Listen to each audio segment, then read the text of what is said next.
नमस्कार. मी किशोर धारगळकर आणि आपण पाहतात धारगळकर मीडिया नेटवर्क. मित्रांनो, गेल्या काही दिवसापासून महाराष्ट्राच्या राजकारणात ज्या काही घटना घडत आहेत आणि राजकीय असेल, सामाजिक असेल, वातावरण इतकं गढूळ झालं आहे ना मित्रांनो, की एक एक शब्द आपल्याला किंवा एक एक शब्द लिहिताना किंवा बोलताना ना खूप विचार करून बोलावं लागतं आहे. कारण जातीपातीमध्ये हा समाज जो आहे महाराष्ट्रातला इतका वाटला गेलेला आहे.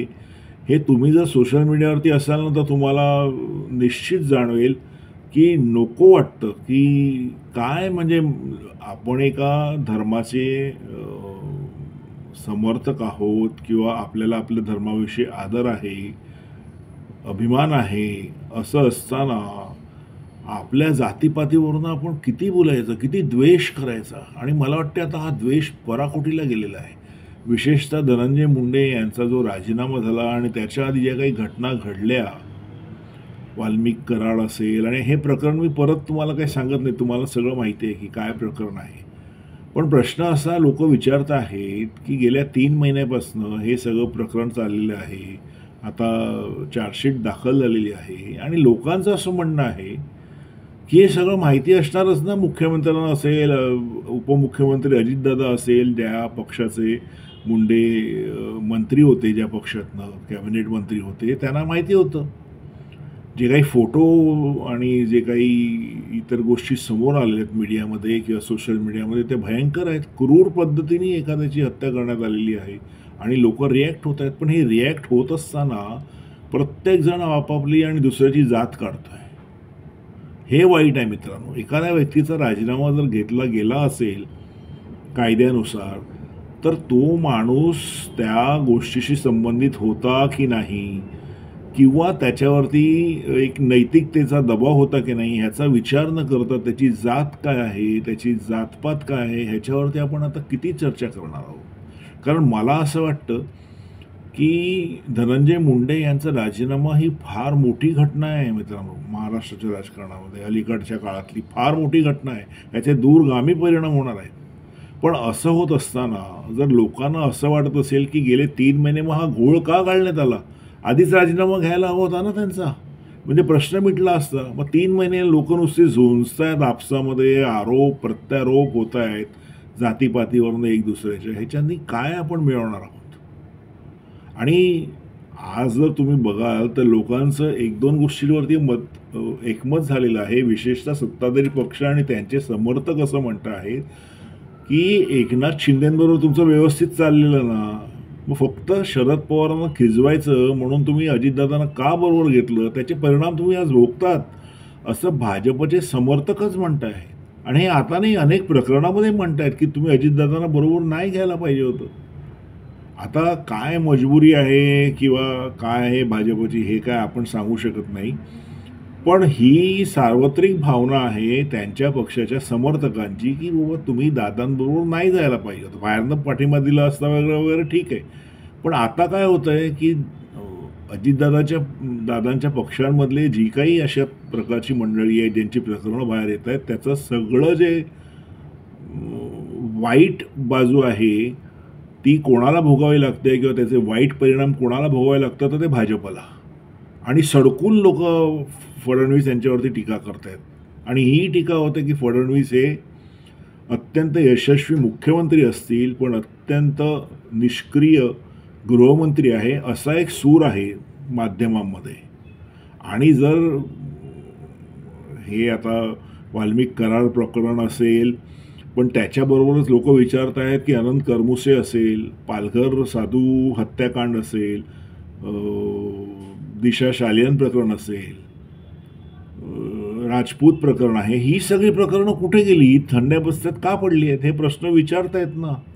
आणि जेव्हा मित्रांनो तुमच्याच पक्षातले नेते असतील, खाजगीमध्ये असतील किंवा सार्वजनिकरित्या असतील, तुमचेच समर्थक जेव्हा तुम्हाला अशा तऱ्हेचे प्रश्न विचारतात, तेव्हा त्या पक्षाने त्याचं उत्तर दिलं पाहिजे ना. आणि भाजपसारख्या सगळ्यात मोठ्या पक्षाने तर हे निश्चित दिलं पाहिजे आहे. हे कुठेतरी फडणवीस साहेबांनी समोर येऊन सांगायला पाहिजे. हे तुम्ही उलगडून सांगा ना लोकांना की का तुम्ही थांबलात, का हे सगळं प्रकरण जे आहे धनंजय मुंडेंचा राजीनामा का आधी झाला नाही. का त्याच्याकरता इतर मंडळी जी असतील, जी दमानिया मॅडमसारखी जी मंडळी आहेत, त्यांना बाहेरनं दबाव का बनवावा लागला? का 3 महिने या सगळ्या प्रकरणामध्ये तुम्ही, म्हणजे काय होतं, की आपल्या इथे म्हणतात ना, की काटा जर तुम्हाला लागला असेल तुमच्या पायाला, तर तो वेळीच काढला नाही, तर त्याचा नायटा होतो आणि तो नायटा झाला, तेव्हा कुठेतरी ही ॲक्शन झालेली आहे धनंजय मुंडे यांच्या संदर्भातली. त्याच्यामुळे मित्रांनो एवढं निश्चित, की विरोधक तर नाराज आहेतच, असतातच ते. तुमचे कोणी विरोधक असू दे, कुठलाही पक्ष असू दे, त्याचे विरोधक हे नाराज असतातच आणि त्यांच्या हातात आता हे आयतं कोलीत मिळालेलं आहे. पण जेव्हा तुमचे स्वतःचे समर्थक जेव्हा नाराज होतात, तेव्हा मात्र मला असं वाटतं, की एखाद्या राजकीय पक्षाने किंवा राजकीय नेत्यांनी त्याची दखल घेऊन आपली बाजू जी काय असेल, खरी खोटी असेल, चुकीची असेल, की बाबा आम्ही चुकलो ह्याची तरी कबुली द्यायला त्यांनी, मला असं वाटतं, की जनतेसमोर यायला हवं. कारण जनता ही शेवटी तुम्हाला सत्ता देत असते किंवा तुमच्याकडनं सत्ता काढून घेत असते.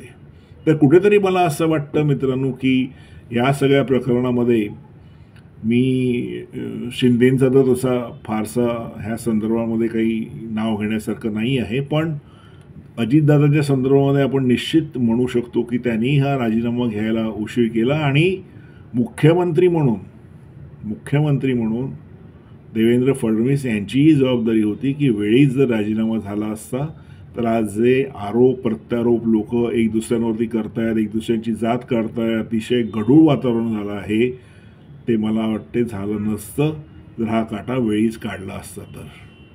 प्लीज मित्रांनो, मी हे कुठल्याही जातीपाती किंवा कोणाची जात काय होती, कोणाची जात काय नव्हती ह्याच्यावरती बोलत नाही आहे. मी बोलतो आहे, की या संदर्भामध्ये जे काही वातावरण तयार झालेलं आहे, संपूर्ण समाज जो आहे त्याच्यामध्ये, त्याविषयी मात्र निश्चित चिंता करावी. असं जातीपातीवरनं राजकारण जे आहे ते गढूळ झालेलं आहे, एक दुसऱ्यांचे संबंध गढूळ झालेले आहेत. तर मला असं वाटतं, की हे महाराष्ट्राच्या दृष्टीने बरोबर नाही आहे. बाकी आता इतर जे मगाशी मी म्हटल्याप्रमाणे पालघर साधू प्रकरण असेल, अनंत करमुसे असेल, राजपूत प्रकरण असेल, मला वाटतं त्याच्या बाबतीमध्येही त्याही फायली उघडून मुख्यमंत्री हे दाखवून देतील, की ते नुसतेच कार्यक्षम मुख्यमंत्री नाही आहेत, यशस्वी मुख्यमंत्री नाही आहेत, तर ते अत्यंत तडफदार असे गृहमंत्री आहेत. हे मला वाटते देवेंद्र फडणवीस यांना दाखवण्याची आता वेळ आलेली आहे आणि ते दाखवतील अशी आशा करूया. मित्रांनो, आज इथेच थांबतो. माझा व्हिडिओ जर तुम्हाला आवडला तर लाईक करा, शेअर करा, माझ्या चॅनलला सबस्क्राईब करा, कॉमेंट्स करा. धन्यवाद.